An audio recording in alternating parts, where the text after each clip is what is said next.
Farya is unapologetically enthusiastic, especially when it comes to taking care of the sick and injured, like any good doctor. Well, she's this close to being a doctor, just 4 years removed from finishing medical school, and 3 years of residency. But if you need a band-aid and a kiss on a bruised knee, she's your gal. Farya is played by Zehra Fazal.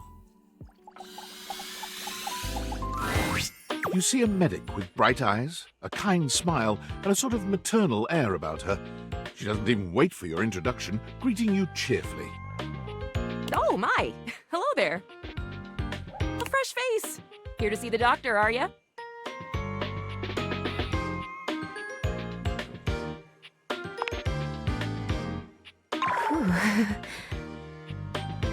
I might look like any old Jane, but I'll have you know that you are looking at a truly top-notch medical professional, and the only one around for miles.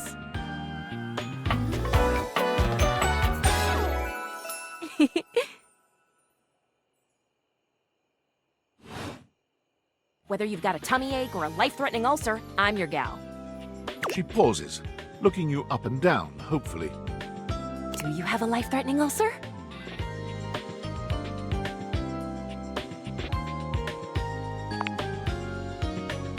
You've never seen anyone more disappointed to hear of your good health. Oh, heck. I do get my hopes up, you know. One of these days, someone is gonna bust through that door bleeding from orifices natural and contrived, and boy, oh boy, what a red-letter afternoon that'll be.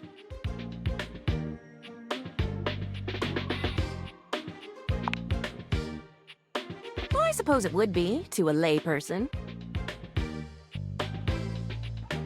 But to us medical folk, it's a delicious challenge.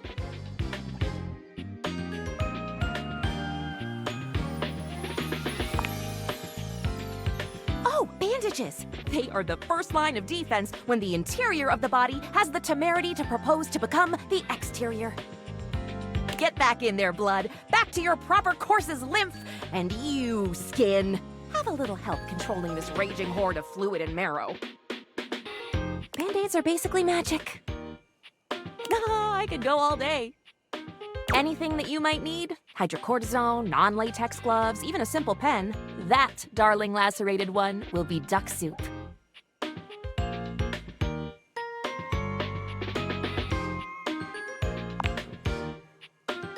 Zounds, something is drawing my eye. My metasenses are tingling. Better let me take a look at that wound of yours. You sneaky little sufferer. Thought you could slide one by me under cover of a metacarpals, eh?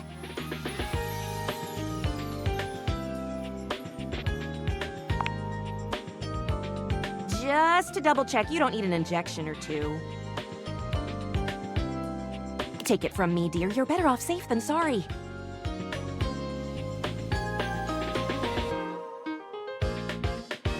After all, if there's any sign of rash, you won't know it's there unless we do a thorough examination. And even then, well, I'm afraid there's always a chance for scarlet fever.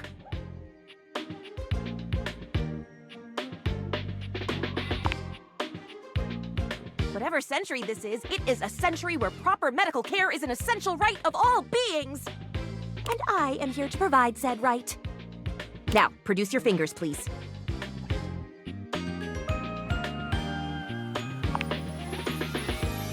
Faria looks you up and down, tapping her chin as she considers you from every angle.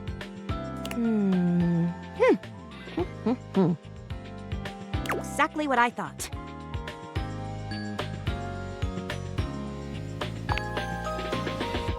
No need to be anxious. We caught it just in time. You do indeed possess a splinter. But it's not just any old splinter, dear. What you have is a deep, deep splinter.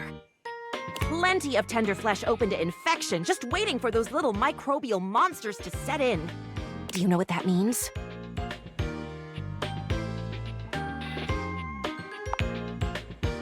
And how? And that's just the beginning. Because once the infection's done a number on you, and your poor, beleaguered immune system staggers back onto the field of battle for another round with the enemy, you watch helplessly as your body swells and burns and turns all different shades of red, pink, and yellow, and the true engine of the enemy rolls up to the line. Gangrene.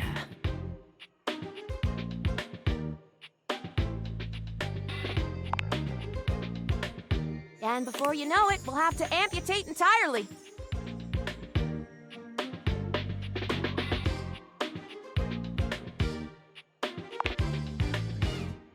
I know.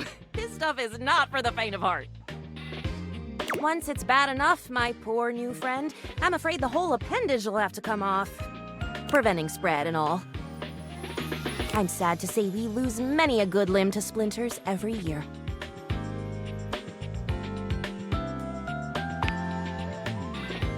The world is dramatic. Drama isn't necessarily a bad thing, you know?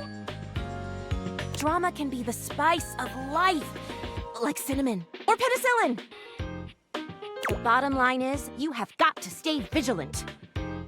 The world's a scary place, and your body is a fragile, fragile thing. One wrong move, and you can throw it into total and utter chaos. A veritable breeding ground for every bomb, dick, and hairy slate of diseases ready to eat you whole. You never know what the seemingly tiniest, laughable symptom can mean.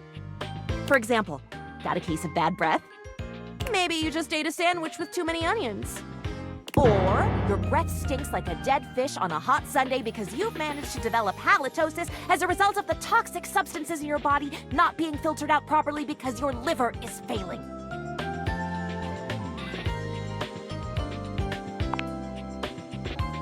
Maybe. A totally legitimate possibility. You can never be too careful. And when something does go wrong, well, it's my job to make sure you're all fixed up. And I'll have you know, I take my job very, very seriously.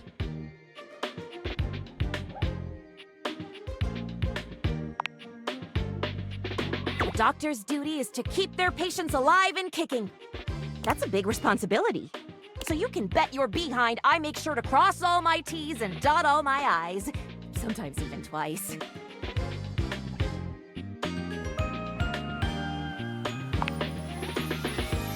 When there is no more sickness.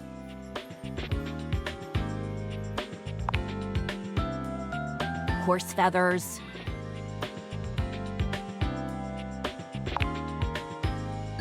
Girl, female, not boy. Oh, you were expressing consternation, frustration. Got it.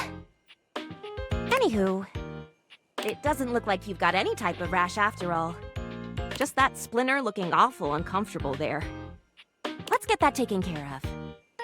And then, presto, you're all patched up. There you go. Good as new. And if you do develop any plague-like symptoms, well, that's what I'm here for.